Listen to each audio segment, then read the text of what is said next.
शिव जी से पार्वती जी ने पूछा कि आपके ये 5 चीजों का दर्शन जीव को क्या देता है। शंकर भगवान कहते हैं इन 5 का दर्शन आप कर पाए ना कर पाए, केवल एक दर्शन भी अगर आपने कर लिया। काय का दर्शन? जम के बोलो जरा। रुद्राक्ष। महिलाएं पूछती हैं क्या रुद्राक्ष स्त्री पहन सकती है? क्यों नहीं?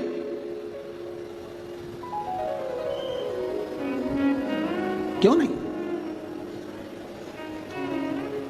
क्या स्त्री भगवान शंकर के शिवलिंग का स्पर्श कर सकती है? क्यों नहीं? बस रजस्वला धर्म के समय पर स्पर्श ना करें, रजस्वला धर्म के समय पर भगवान को छुएं ना, मंदिर देवालय शिवालय ना जाए। रजस्वला धर्म के समय पर भगवान के मंत्र का जाप करना नहीं छोड़ना, भगवान का नाम लेना नहीं छोड़ना। कोई ने कहा गुरुजी हमने तो सुना है कि रजस्वला धर्म के समय पर नारी भगवान का नाम भी नहीं ले सकती। हमने कहा रजस्वला धर्म के समय पर नाम क्यों नहीं ले सकते? रजस्वला धर्म के समय पर खा सकते हो, मोबाइल चला सकते हो, सेल्फी ले सकते हो, तो फिर भगवान का नाम क्यों नहीं ले सकते? कौन सी पुराण में लिखा है कि रजस्वला धर्म के समय पर भगवान का भजन नहीं करना चाहिए या नाम नहीं लेना चाहिए? रजस्वला धर्म के समय पर मालूम पड़े अगर कोई व्यक्ति मर रहा हो और प्राण छूट रहे हो तो क्या वो भगवान का नाम नहीं लेगा? उसके मुख से भजन नहीं निकलेगा? अरे अंत समय प्रभु आना पड़ेगा, वचन दिया तो निभाना पड़ेगा।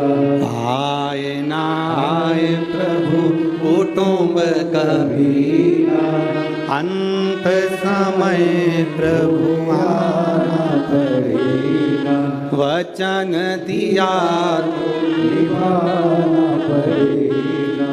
अंत समय प्रभु आना पड़ेगा। शिव कथा कर रही है अंत समय में कौन सी घड़ी हमारी आखिरी है, कौन सा पल हमारा आखिरी है, कौन सा समय हमारा आखिरी है, किसको मालूम है साहब? किसको पता है? किसको मालूम?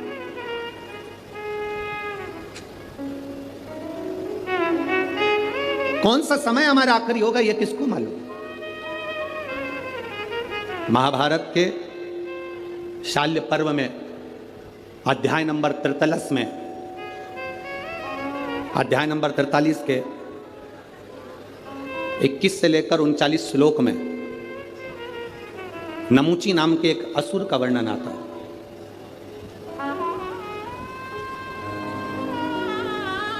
वो नमूची जिसका नाम था नमूची, एक ऐसा दैत्य नमूची जिसके भाई थे शुंभ और निशुंभ, जिसका भाई था मय दानव, जिसका भाई था रंभ और करम। शुंभ निशुंभ का भाई नमूची।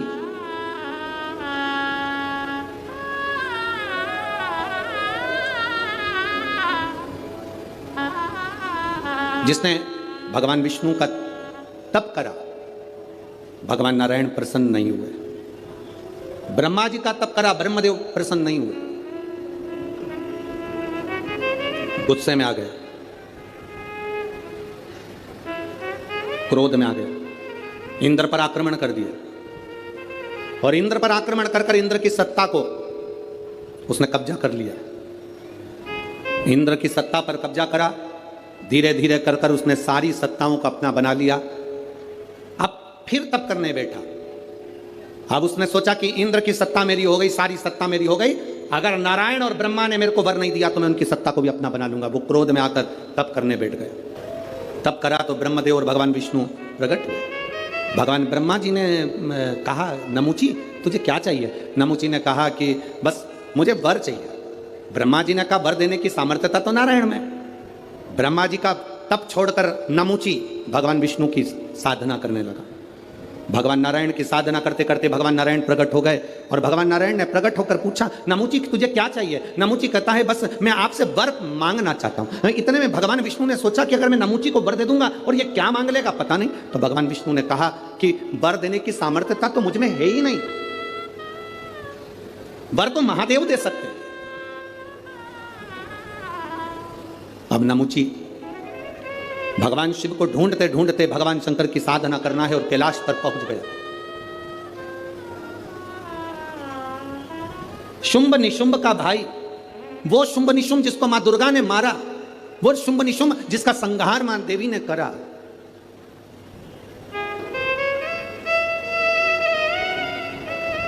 देवी जी की आरती में आप लोग गाते होंगे, गाते हो, शुंभ निशुंभ का वर्णन होता है।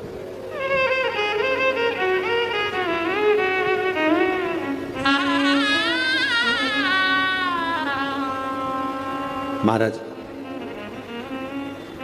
नमुची ने शंकर भगवान से वर प्राप्त करने के लिए नमुची चला, कैलाश पर पहुंचा तो देवादिदेव महादेव नहीं थे, माता पार्वती जी नहीं थी, ना शंकर थे ना पार्वती थे, दोनों गए हुए थे भ्रमण के ऊपर। प्रदोष का दिन, प्रदोष काल का समय, भगवान शंकर प्रदोष के दिन, प्रदोष काल में अपने भक्तों के घर पर नंदी के कान में जो बोल कर जाता है, शिवजी नंदी पर बैठकर उस भक्त के दरवाजे पर उसका कल्याण करने के लिए प्रदोष के दिन प्रदोष काल में पहुंचते हैं।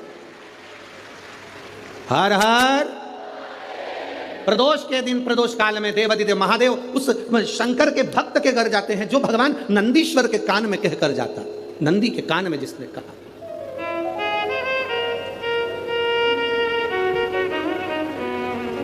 शंकर भगवान के इस शिवलिंग का स्मरण आप करेंगे। बीच में जो एक मोटी सी लाइन होती है, इसको अशोक सुंदरी कहते हैं। सब लोग दर्शन करें, जम के बोलो जरा, करें। अशोक सुंदरी की जगह जहां पूरी हो जाती है, उसके बीच में शिवलिंग और उसके बीच में थोड़ी सी जगह खाली आती है। करें दर्शन, समझना जरा बहुत अच्छे से। जैसे ये अशोक सुंदरी की जगह है, हम निवेदन करेंगे आस्था चैनल वालों से भी और एलईडी वाले भी, जिन जिनको एलईडी पर आप दर्शन करा रहे हैं वो पूरी तरह से कराएं। गणेश जी का स्थान, षडानंद कार्तिकेय का स्थान, अशोक सुंदरी का स्थान, बीच में अशोक सुंदरी का जो स्थान पूरा हो जाता है, वहां से लेकर शिवलिंग के बीच में खाली जगह आती है। करें दर्शन आप लोगों ने, खाली जगह आती है। उस खाली स्थान की जो महत्वता है, ये जो अशोक सुंदरी से लेकर बीच में जो जगह है, ये भगवान शंकर की जो धर्म पत्नी है माता पार्वती, उनकी जो योगनियां हैं 64 योगनी, उनकी जो शक्ति पीठें हैं, उनकी जो सिद्धता है, उनकी जो सिद्धियां हैं, ये अशोक सुंदरी से शंकर के शिवलिंग के बीच में जो खाली जगह होती है, इस स्थान पर 64 योगनियां, देवियां, अष्ट सिद्धियां, नवनिधियां सब इस स्थान पर रहती है। इसलिए हमारे यहाँ शिव महापुराण की कथा कहती है, पूर्ण पूजन के बाद अगर कोई नारी, कोई पुरुष, कोई बच्चा, कोई बुजुर्ग अपने मन की बात का स्मरण इस जगह पर हाथ को रखकर, जैसे किसी के हृदय पर हाथ रखते हैं तो दिल धड़कता हुआ स्मरण होता है, उसी तरह यहाँ स्पर्श करेंगे और स्पर्श कर कर जब अपने मन की बात करते हैं तो देवादिदेव महादेव नंदी के साथ आकर प्रदोष के दिन कार्य की सिद्धता पूर्ण करते हैं। उस स्थान की मूलता होती है, वो स्थान समझ में आएगी ना जगह? अरे बोलो तो जम के। नहीं समझ में आई हो तो एक बार फिर वापिस समझ लीजिए, फिर समझोगा। स्थान देखिएगा, अपने को भगवान की कृपा से यहाँ नागपुर में शंकर जी का शिवलिंग कोई ने कागज का बनाकर यहाँ जो भेजा, ये काम बाबा की कृपा से आप लोगों के स्मरण के लिए आया। देखिए जरा, गणेश जी का स्थान, कार्तिकेय जी का स्थान, बीच में ये आ गई अशोक सुंदरी की मोटी सी लाइन। अशोक सुंदरी की लाइन जहाँ खत्म होती है, वहाँ से जो शिवलिंग रखा है, इसके बीच की जो जगह है, ये जो बीच में अशोक सुंदरी के स्थान से लेकर शिवलिंग के स्थान के बीच में जो खाली जगह है, ये 64 योगनियाँ, अष्ट सिद्धियाँ, नवनिधियाँ, सब कुछ मेरे देवादिदेव महादेव ने माता पार्वती को अपने चित्तवृत्ति के साथ यहाँ अनुमति प्रदान कर रखी है। वहाँ का स्पर्श, वहाँ का मात्र स्पर्श और हमारे दिल की बात, शंभो शरणे पड़ी मांगू घड़ी रे, दुख काटो दया करी ने दर्शन आपो। उस स्थान का स्पर्श हमें सुख देता है। स्थान का स्पर्श, कुछ स्थान होते हैं जिस स्थान की बड़ी महत्वता होती है। हमारे जीवन के अंतर्गत तो कुछ स्थान ऐसे होते हैं जिन स्थानों की महत्वता है।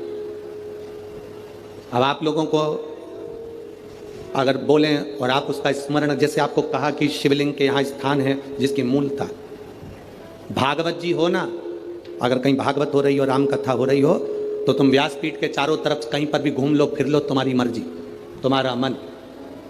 पर शिव महापुराण की कथा जब चलती है, व्यास जी महाराज अगर शिव महापुराण के इस व्यासपीठ पर, कोई भी व्यास जी अगर शिव पुराण की पीठ पर बैठ गए, कथा चालू हो चाहे ना हो, अगर व्यासपीठ पर शिव पुराण की पीठ पर बैठ गए, तो जहां भक्त बैठते हैं उसके सामने, इस व्यासपीठ के ठीक सामने नंदी का स्थान हो जाता है। नंदी के स्थान को चाहे जजमान हो, चाहे कोई मंत्री हो, चाहे कोई मिनिस्टर हो, चाहे कोई कलंत्री हो, उसको भी यहाँ से वहाँ सामने से हम निकलने नहीं देते। क्यों? क्योंकि वो निकल तो जाता है पर बाद में उसको कष्ट भोगना पड़ता है। इसलिए हम मना करते हैं, इधर से मत जाना, आगे मत जाना, इधर से जाओ, पीछे से जाओ, इधर से पहुंचो, सम्मुख मत जाइए।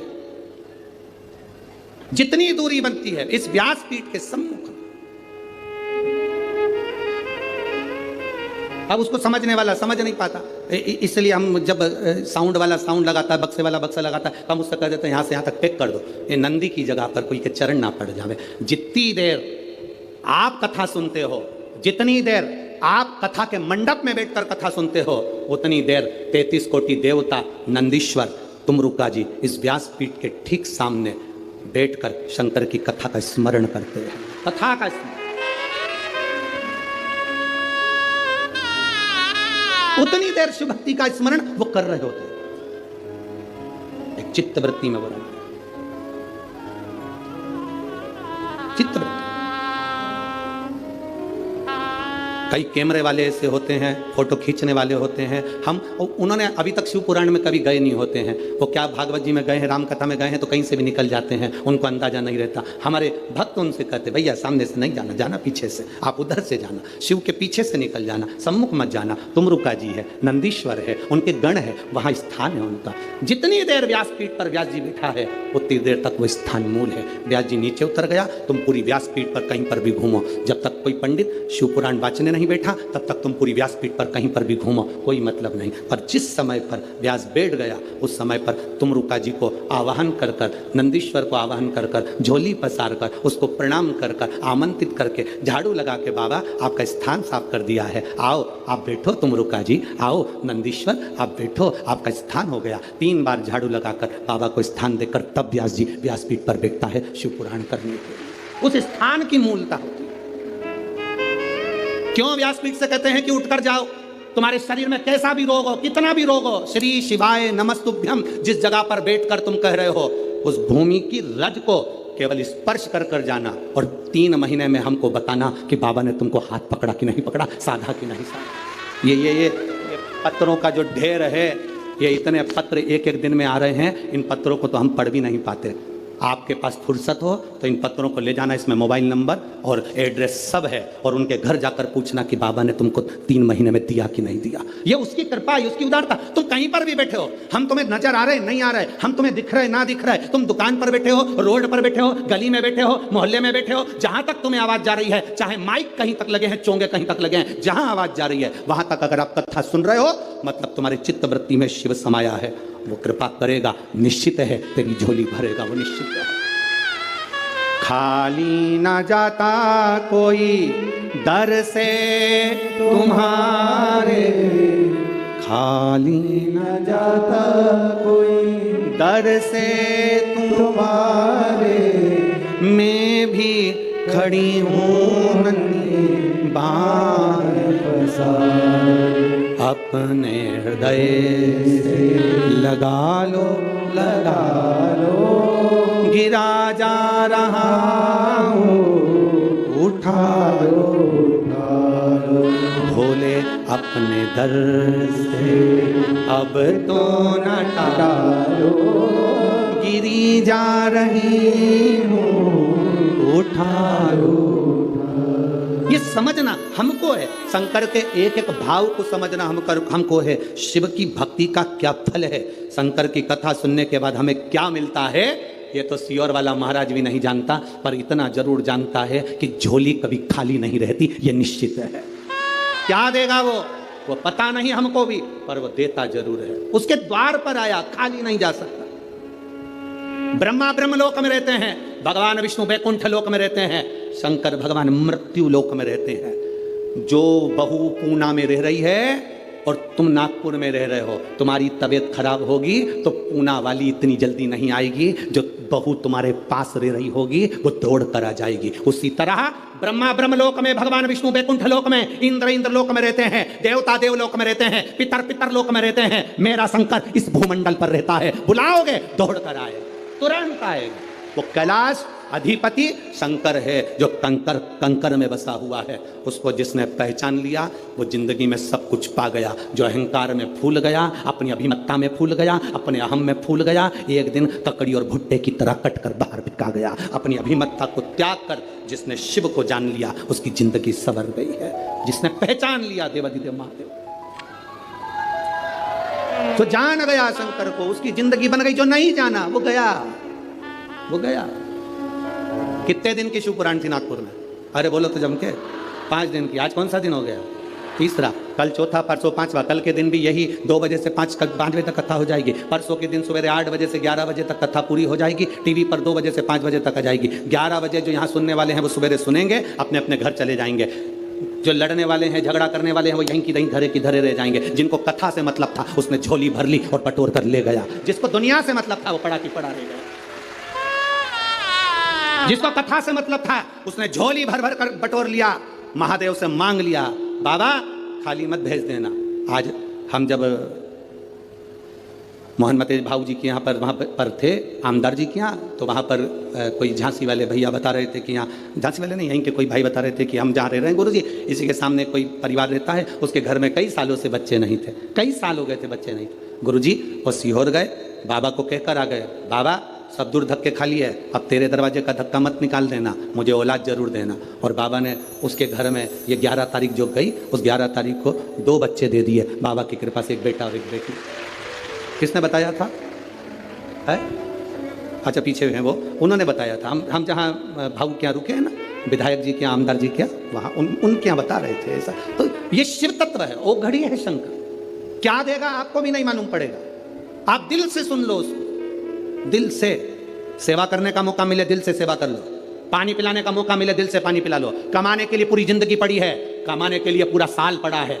5 दिन मिले थे, दोनों हाथों से जिसको जो खिला सकते थे, पानी पिला सकते थे, भोजन करा सकते थे, खिचड़ी खिला सकते थे, खिला लो। 5 दिन मिले हैं, इस दिल से जितना लुटा सकते हो लुटा लो। और एक डायरी में लिख के रख लो कि मैंने 50 रुपए का पानी पिलाया। उस 50 रुपए का 1.5 महीने इंतजार करना, वो कितना देता है ये उसके ऊपर निर्भर करेगा। लिख कर भी रखना, तारीख लिखना कि इतनी तारीख को मैंने इतना खिलाया था, 1 पाउच पानी का पिलाया था, 1 कप चाय पिलाई थी, या 1 दोने में मैंने प्रसाद किसी को खिलाया था, मैं घर से पूड़ी बना कर ले गई थी, किसी को भोजन करा दिया, शंकर का कोई भक्त कथा सुनने आया था, उसको मैंने पूड़ी, मैंने पूरन पोड़ी, मैंने आमटी, जो भी तुम बनाए हो वो मैंने बाबा को दी। उसका फल क्या होता है वो अपने अंदाजे में रखिएगा। क्या देता है शंकर? क्या? नमुची, नमुची शिव की। कैलाश पर पहुंच गया, चारों तरफ देख रहा है, शिव पार्वती नहीं है, क्योंकि प्रदोष के दिन, प्रदोष काल में मेरे देवाधिदेव महादेव नंदी के कहने पर चल दिए भक्तों के घर।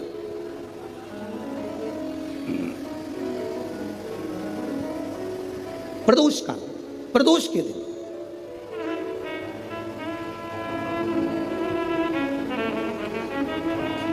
और गए।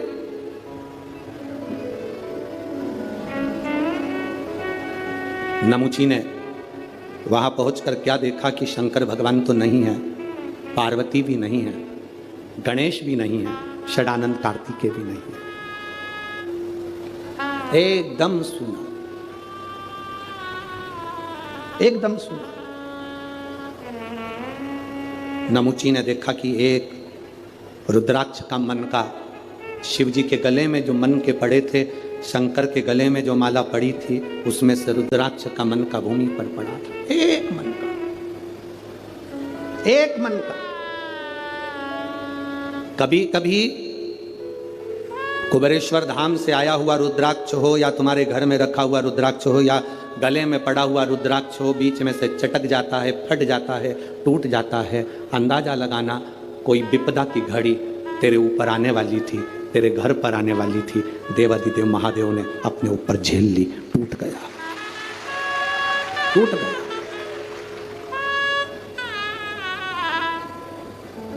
रुद्राक्ष और शंकर का शिवलिंग कभी खंडित नहीं होता, मालूम है आपको? आपको मालूम है कि नहीं? रुद्राक्ष और शंकर का शिवलिंग कभी खंडित नहीं होता। टूट गया तो भी जोड़कर उसको रखा जाता। शंकर का शिवलिंग बीच में से टूट गया तो भी विसर्जन नहीं होता। शंकर का शिवलिंग तो भी पूज्य है। 1000 टुकड़े भी हो जाए उस शिवलिंग के तो भी उसकी पूजन होगी। 25,000 टुकड़े भी शिवलिंग के हो जाएं तो भी उसकी पूजन होगी, क्योंकि शंकर के टुकड़े टुकड़े हो जाएं तो भी शंकर कभी समाप्त नहीं होता। वो एक एक कंकर में, कण कण में शंकर होता है। घर में रखा हुआ शिवलिंग का टुकड़ा भी हो जाए तो यह नहीं कहा जाता कि मेरा शिवलिंग खंडित हो गया, ना ना। शंकर भगवान ने कृपा कर कर अगर 2 टुकड़े हुए हैं तो शिव पार्वती दोनों आनंद के साथ बैठे हैं। अगर ज्यादा टुकड़े हो गए तो मेरे महादेव सहस्त्रेश्वर शिवलिंग बनकर, हजारों शिवलिंग बनकर बैठ गए। वो सहस्त्रेश्वर महादेव बन गया, सहस्त्रेश्वर महादेव के रूप में विराजित हो गया। दूसरी कोई मूर्ति हो, खंडित हो गई, टूट गई तो वो खंडित कहलाती है। दूसरे देवता की मूर्ति होगी, टूट गई, खंडित कहलाती है। और शंकर भगवान का शिवलिंग अगर खंडित हो भी गया, टूट भी गया तो वो खंडित नहीं कहलाता, वो खंडित नहीं कहलाता। एक एक कण कण में शंकर है, जितने टुकड़े हो रहे हैं उसमें भी शिव है, वो खंडित नहीं। हिमाचल प्रदेश में बिजली महादेव, आप लोगों में से किसी ने दर्शन करें? मनाली में बिजली में करें आप लोग, और कोई ने भी करें? मनाली में बिजली महादेव, मनाली में बिजली महादेव के ऊपर बिजली गिरती है आकाश की, महादेव के टुकड़े हो जाते हैं। कभी नेट पर सर्च करना, छोटे छोटे टुकड़े महादेव के बिजली गिरने से पूरे महादेव के टुकड़े टुकड़े हो जाते हैं, बिजली महादेव। तब पूरे नगर में सूचना दी जाती है कि आज बिजली महादेव पर बिजली गिर गई, महादेव के टुकड़े हो गए, महादेव को वापिस जोड़ना है। पूरे गांव से मक्खन एकत्रित करा जाता है, माखन ले जाकर ऊपर एक साधारण सा परिवार जिसकी मर्जी हो, जो सब दूर भिक्षा मांगकर माखन एकत्रित कर ले, वो लेकर पहुंच जाता। शिव जी के टुकड़े उठाता है, उसको माखन से जोड़ता रहता है। पूरा दिन उसको मक्खन से भगवान शंकर को जोड़ने में लग जाता है। 1 लोटा जल देवादिदेव महादेव का नाम लेकर वो डालता है, मक्खन पूरा की पूरा पिघल जाता है, शिवलिंग जुड़ जाता है, वो शिवलिंग वापिस निर्माण हो जाता है। वो बिजली महादेव साल में 2 से 4 बार बिजली महादेव पर बिजली गिरती है, और साल में 4 बार बिजली महादेव टूट कर गिरते हैं। कभी कुल्लू मनाली जाएं तो दर्शन कर कर आना बिजली महादेव का, जिनके टुकड़े टुकड़े हो जाते हैं तो जोड़ा जाता है, उनको जोड़ते। कभी अगर समय मिले आपके पास में तो कभी स्मरण करिएगा बिजली महादेव। शिव सरल, शिवानंद, उसको पहचानने वाला, उसको जानने वाला सरल सहज नहीं है, सरल सहज उसको पहचानिए। और जिस समय पर आप जान गए कि शंकर खंडित नहीं होता, जिस समय पर आप जान गए कि शंकर कभी खंडित नहीं होते शिव, और तुम्हारे गले में, तुम्हारे घर में रुद्राक्ष है, उसके टुकड़े हो गए, उसको वापिस जोड़ने का प्रयास करो। वापिस नहीं जुड़ता, उसको एक कपड़े में बांध कर रख लो।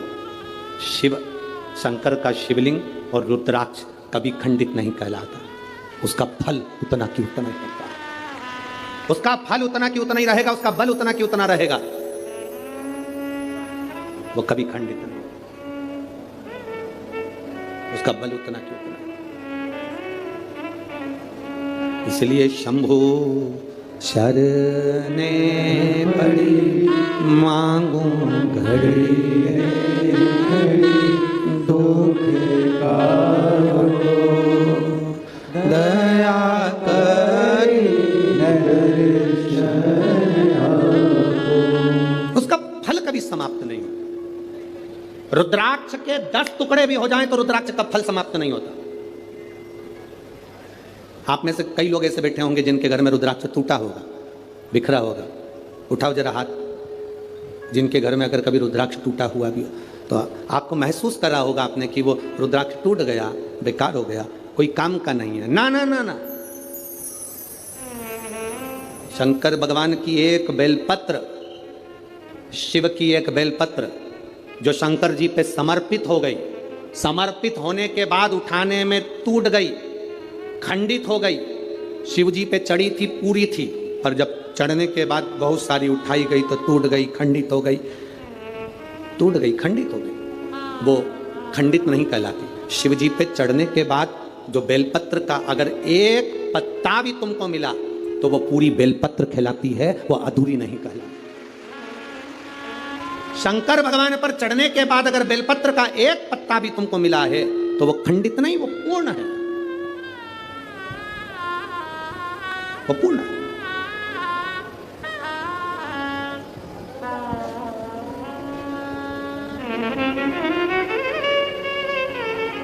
इसीलिए शिव कथा कर रहे,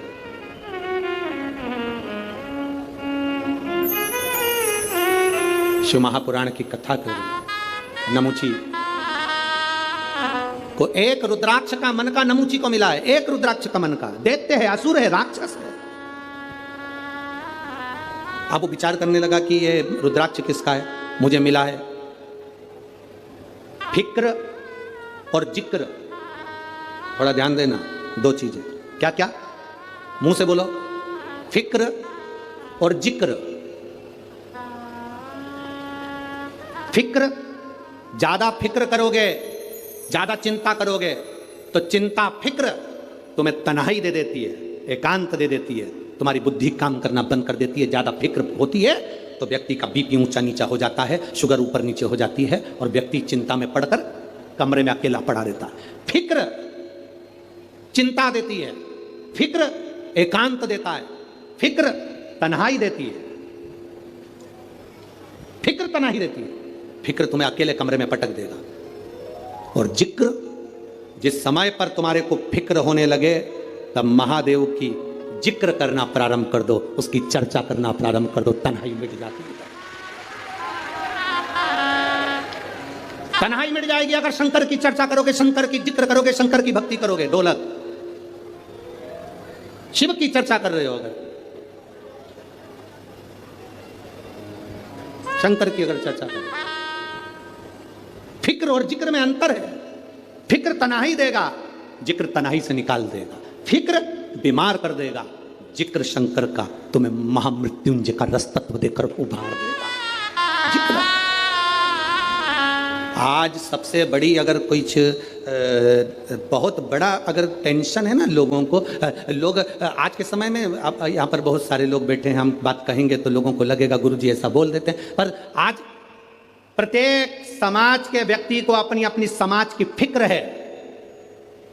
जाति में आज के व्यक्ति को बांट दिया गया है। मैं ब्राह्मण, मुझे ब्राह्मण समाज की चिंता है। मैं वैश्य, मुझे वैश्य समाज की चिंता है। मैं क्षत्रिय, मुझे क्षत्रिय समाज की चिंता है। मैं शूद्र समाज की चिंता है। हर व्यक्ति ने आज के समय को जाति में लोगों ने बांट दिया। सबको अपनी अपनी समाज की, अपनी अपनी जाति की चिंता है, पर किसी को मेरे इस धर्म की, सनातन धर्म की चिंता नहीं है कि हम एक हैं। ये ब्राह्मण, ये क्षत्रिय, ये वैश्य, ये शूद्र, हम बांट रहे हैं। अगर तुम्हें फिक्र होना चाहिए तो अपने सनातन धर्म की, अपने धर्म की होना चाहिए। एक के लिए नहीं, हमें सब के लिए जीना है। सर्वे भवन्तु सुखिनः का यह पाठ हमने पढ़ा है। सनातन धर्म का पाठ हमने पढ़ा है। हम जातियों में बट रहे हैं। एक जरा सा केवल जरा सी अपनी शान सत्ता बढ़ाने के लिए हम जात में लोगों को बांट रहे हैं। मेरे शंकर भगवान ने, सनातन धर्म ने, वेद पुराण ने कभी किसी को जात में नहीं बांटा, कभी नहीं बांटा किसी को। पर आज देखकर दुख होता है कि लोग बट रहे हैं। किसी ने कह दिया ये हमारी जाति का है, वो हमारी जाति का है, हमारी इतना वोट बैंकिंग है, हमारा इतना है, हमारा इतना। ना ना ना ना, हम सब एकत्रित हो। हरिचंदन है इस देश की माटी, तपोभूमि हर ग्राम है, हर बाला देवी की प्रतिमा, बच्चा बच्चा राम है। जिसके सैनिक समर भूमि पर गाया करते गीता है, उसी माटी के हल्के नीचे खेली करती सीता है। ये चंदन है भारत की भूमि, ये धरोहर है जहां हम जन्म लिए हैं। इसको पहचानो, इसको जानो।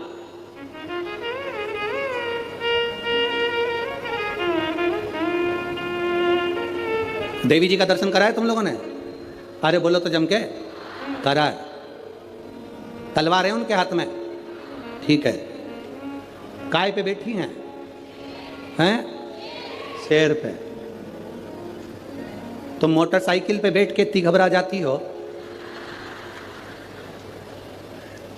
कि कोई तुम्हें घूर के देख ले तो तुम्हारी आंख में आंसू आ जाता है। वो भवानी है, दुर्गा शेर पर बैठी थी। शुंभ और निशुंभ दोनों राक्षसों ने आकर कह दिया था, ए सुंदरी, हम दोनों में से एक से तू शादी कर ले तो बच जाएगी, नहीं तो मर जाएगी। देवी अंदर गई गुफा में, शंकर भगवान से कहा, शुंभ निशुंभ आए हैं दरवाजे पर। तो भगवान शंकर मुस्कुरा कर बोले, तुम मुझसे कहने आई हो, तुम स्त्री हो, एक नारी में आधा शंकर होता है। जब शंकर तुझ में है, शक्ति तुझ में है, शिव तुझ में है, तो तू दुनिया से निपट सकती है। चढ़ जा शेर पर, उठा तलवार, कर संहार। माता पार्वती जी कहती है, मैंने शास्त्र पढ़े हैं मेरे हाथ में, मैं वेद माता भी कहलाती हूं, मैं शास्त्र हाथ में रखती हूं, शस्त्र कैसे उठाऊं? शंकर भगवान कहते हैं, संस्कृति को बचाना है, संस्कारों को बचाना है तो शास्त्र उठाना पड़ेगा, और अपने आप को और सनातन धर्म को बचाना है तो शस्त्र भी उठाना पड़ेगा। यह हमारे को ऊपर निर्भर करता है।